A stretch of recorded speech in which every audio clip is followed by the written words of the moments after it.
E aí pessoal, tudo bem? Esse vídeo é sobre a importância dos irmãos Ono para o jiu-jitsu brasileiro e para o MMA. Tá? Foi fundamental principalmente para o jiu-jitsu brasileiro. Tá? Essa foto aqui provavelmente esse aqui é a Yasuichi Ono e esse aqui é o Masahiko Kimura. Tá? Foi tirado em 1951, quando eles ajudaram o Kimura, tá? O Masahiko Kimura a treinar contra o Hélio Gracie, né? Ele veio aqui junto com o Masahiko Kimura, veio aqui no Brasil com o Kato e o Kato perdeu para ele. Depois o Masahiko foi lá e deu um amasso no Hélio Gracie. Mas o Masahiko Kimura ele já tinha treinado o Kosen Judô, participado de competições de Kosen Judô em 1936, 1937, tá? Então ele já sabia, ele não aprendeu antes dessa luta, até porque você ter um chão desenvolvido, não tem como se aprender rápido assim, né? Em poucos dias. Então ficou hospedado na casa dos irmãos Ono, treinou com os irmãos Ono, né? Tiraram essa foto aí, que os irmãos Ono, Yasuichi e Naoki Ono, mais velhos, né? Eles têm uma importância muito grande. Aqui o Otávio de Almeida e Yasuichi Ono, mais uma vez fotos, várias fotos deles, eles sentados, mais uma vez aqui, as outras fotos deles, tem muitas fotos aqui. Que o Yasuichi Ono, um pouco sobre ele nasceu em Okayama, em 4/1/1910. E o Naoki nasceu em 1915, tá? Não achei a data exata, e morreu em 2003, né? O Naoki. O Yasuichi eu não sei quando que ele morreu, tá? Ele chegou ao Brasil aos 19 anos, né? Junto com o irmão dele, tinha 14, né? 5 anos mais novo. E o Yasuichi Ono ele já era terceiro dan. E aí eles começaram a trabalhar na lavoura de café em São Paulo, né? Na época achavam que iam ficar ricos, né? Mas nem todo mundo conseguiu ficar rico. E depois eles trabalharam vendendo hortaliças, né? Os dois, tanto Yasuichi como Naoki. Em 1933 eles montaram um dojo. E nos anos 60 já tinham muito prestígio. Mas até antes disso eles já tinham bastante fama já, que realmente começaram a crescer depois, muito mais. Os irmãos Ono eram excelentes em luta de chão, ou Neuazá. Eles eram alunos do dojo de Kanemitsu. Agora, se eles foram alunos direto de Kanemitsu ou não, isso já é outra coisa, tá? Mas no dojo de Kanemitsu eles treinavam sim, tá?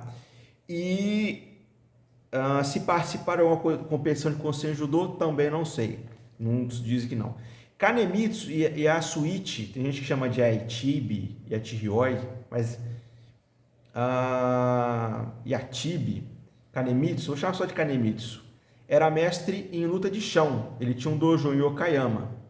Ele era ligado a Kodokan, mas era independente, tá? Ele era do Kosen Judô e junto com Masaru criou o Sankaku Jime. Depois de Tsunetani Oda criou outras variações, talvez a variação de frente tenha sido Masaru, mas outras variações talvez tenha sido Kanemitsu, tá? Então, deixa eu ver aqui, mostrar para vocês. Aqui é a foto do Naoki, tá? Yasuichi de novo, Yasuichi de novo, Yasuichi também. Aqui Naoki, esse daqui já é o Naoki Ono, tá? Eu acredito que esse também é o Naoki também. Yasuichi, tá? Então, vou voltar aqui.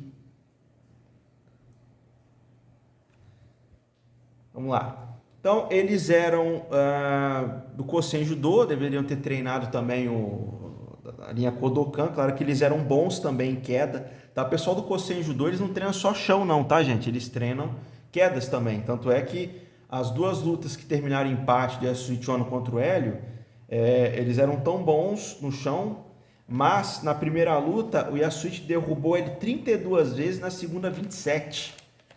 Então, quer dizer, o Hélio era muito inferior em pé, mas no chão era bom, né? Então, às vezes usavam o termo jiu-jitsu, entendeu? Era muito comum usar o termo jiu-jitsu antigamente. Judô demorou muito tempo para padronizar, tá? Só começaram a usar o termo judô na década de 60. Aí, tiveram algumas linhagens. Por exemplo, tem gente que fala que não é, mas aqui o Otávio de Almeida, que também treinou com George, mas era faixa preta antes dos irmãos Ono, antes de ser a faixa preta do George. Então, por isso que eu acredito que eles criaram essa linhagem. E o Oswaldo Carnivale, que foi graduado em 1963, a terceiro Dan, tá? E tem o Morgante Jiu-Jitsu, tá? O fundador misturou o pai dele tinha aprendido com os irmãos Ono, ele aprendeu com o pai dele, misturou com karatê e criou essa arte híbrida, tá? Porque o Otávio de Almeida e Oswaldo Carnivale não queriam usar o termo judô, não queriam se filiar a Kodokan, então preferiram usar o termo jiu-jitsu mesmo e fazer de acordo com o que eles achavam melhor, né? Preferiam fazer um tipo de treino. Muita coisa ficou perdida nesse jiu-jitsu, tá? Aí eles lutaram vale tudo contra Roberto Ruman, contra Torbes, que era um campeão de boxe, e contra a família Gracie eles lutaram grappling, né? Dois empates com o Hélio, e a Suíte teve uma vitória contra o George. A segunda luta contra o George tinha aplicado um golpe ilegal nele, ele foi aplicar de volta, foi desclassificado, então uma sacanagem. E o Naoto Ono perdeu para o George 2 vezes, tá? A academia deles teve mais de 200 filiais pelo Brasil durante a década de 60 e 70, e os irmãos Onos trouxeram o Sankaku Jime para o Brasil em 1934. Na verdade, eles trouxeram, né? O jornal era de 34 que eles fizeram, mas eles trouxeram junto, né, para o Brasil o Sankaku, né?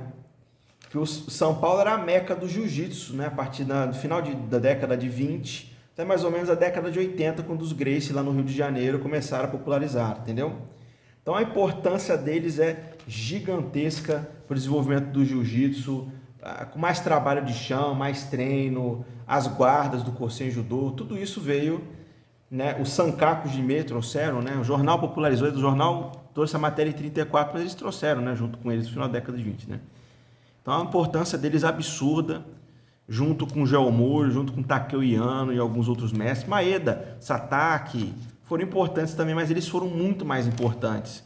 É isso que as pessoas têm que entender. E os Gracie, como sempre, mentindo, né? Não falam a verdade de jeito nenhum, eles não têm compromisso com a verdade. Falou que é Maeda, não sei o quê, mas esses caras aqui, ó, esse cara, né? Junto com o irmão dele, foram muito mais importantes do que Maeda, do que Satake, do que outros. Não que Maeda e Satake não fossem importantes, também foram muito importantes. Mas eles foram muito mais para o desenvolvimento do jiu-jitsu e ajudaram também para o desenvolvimento do MMA. Tá bom, pessoal? Um abraço e vou trazer mais os verdadeiros heróis aqui, porque sem esses heróis, tem os heróis antes, mas sem esses, jiu-jitsu brasileiro não ia existir e o MMA ia ficar muito mais atrasado. Um abraço.